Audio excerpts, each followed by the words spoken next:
పాలమూరు రంగారెడ్డి సమ్మక్క బ్యారేజీ సీతారామ ఎత్తిపోతలపై మంత్రి ఉత్తమ్ సమీక్షించనున్నారు. బ్యారేజీల రక్షణ చర్యలపై మంత్రి ఉత్తమ్ కుమార్ రెడ్డి సంబంధిత అధికారులతో హైదరాబాద్లోని జలసౌధలో చర్చలు జరపనున్నారు. కాళేశ్వరంపై ఎన్డీఎస్ఏ మధ్యంతర నివేదిక ఆధారంగా అధికారులతో చర్చించనున్నట్లు తెలుస్తుంది. బ్యారేజీల్లో ఉన్న లోపాలు, చేపట్టాల్సిన రక్షణ చర్యలపై అధికారులకు దిశానిర్దేశం చేయనున్నారు.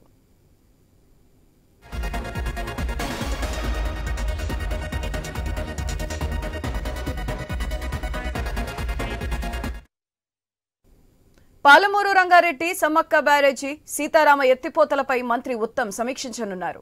బ్యారేజీల రక్షణ చర్యలపై మంత్రి ఉత్తమ్ కుమార్ రెడ్డి సంబంధిత అధికారులతో హైదరాబాద్లోని జలసౌధలో చర్చలు జరపనున్నారు.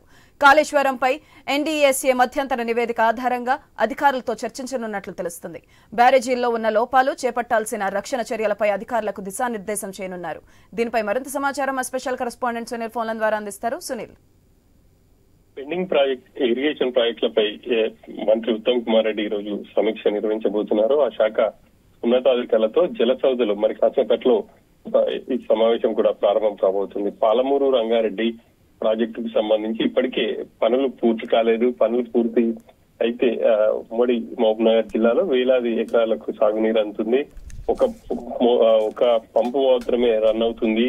ఇక పెండింగ్ పనులు చాలా ఉన్నాయి. వాటికి సంబంధించి ఇప్పటి వరకు ఏ పనులు ఎంతవరకు పూర్తయి, ఇంకా జరగాల్సినటువంటి పనులకు సంబంధించి అధికారుల నుంచి వివరాలు తెలుసుకుని ఆ తర్వాత వాళ్ళకు ఒక డైరెక్షన్ ఇవ్వబోతున్నారు. ఇక సమ్మక్క, సారక్క, సీతారామ ఎత్తిపోతల పథకాలపై కూడా ఇటు ఉత్తమ్ కుమార్ రెడ్డి ఈ సమీక్షలో అధికారుల నుంచి వివరాలు అడిగి తెలుసుకోబోతున్నారు. ఇప్పటికే గత సమావేశంలో అధికారులు కొంత ఫీడ్బ్యాక్ ఇచ్చారు. వాటికి సంబంధించి ప్రభుత్వ పరంగా నిధులు కావాలని చెప్పేసి కూడా మంత్రి దృష్టికి అధికారులు తీసుకెళ్లారు. ఆ మేరకు ప్రభుత్వం కొంత నిధులు కూడా విడుదల చేసేందుకు సిద్ధమైంది. ఈ రోజు ఏ ప్రాజెక్టులకు ఎంత బడ్జెట్ ఒకవేళ కేటాయించడం, ఆ తర్వాత ఆ పనులు పూర్తి చేయాలి అనే అంశానికి సంబంధించి అధికారులకు ఉత్తమ్ కుమార్ రెడ్డి దిశానిర్దేశం చేయబోతున్నారు. కాళేశ్వరం ప్రాజెక్టుకు సంబంధించి ఇప్పటికే పీసీ ఘోష్ కమిషన్ విచారణ చేపట్టింది. ఆ విచారణ కొనసాగుతూనే ఉంది. అంతకంటే ముందు ఎన్డీఎస్ఏ టీం కాళేశ్వరం ప్రాజెక్ట్ లో భాగంగా మేడిగడ్డ, అన్నారం, చిందిళ్ల బ్యారేజ్లను కూడా సందర్శించింది. ప్రభుత్వానికి ఒక నివేదిక కూడా ఇచ్చింది. ఆ నివేదిక అంటే అక్కడ చేపట్టాల్సినటువంటి పనులకు సంబంధించి ఒక నివేదిక కూడా ఇచ్చింది.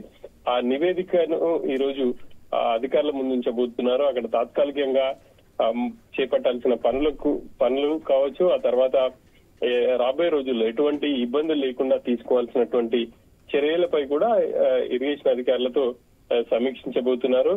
ఇక చాలా చోట్ల అంటే తక్కువ వ్యయంతో ఎక్కువ సాగునీరు అందించే విధంగా ప్రభుత్వం కొన్ని ఇరిగేషన్ ప్రాజెక్టులకు ప్లాన్ చేసింది. ఆ మేరకు వాటినన్నిటిని కూడా అధికారుల ముందుంచి ఆ తర్వాత ఒకవేళ ప్రభుత్వం అనుకున్న ప్రకారం ఎంత బడ్జెట్ అవుతుంది ఏంటి అనేది కూడా ఫీడ్బ్యాక్ తీసుకునే అవకాశం ఉంది. ఇక ఈ సమీక్ష తర్వాత అధికారులతో మరోసారి అంటే ఈ వారం రోజుల్లో మరోసారి ఆయన భేటీ అయ్యి పూర్తి స్థాయిలో నివేదికలు కూడా తెప్పించుకునే అవకాశం ఉంది. Sudhatri. Right, thank you Sunil.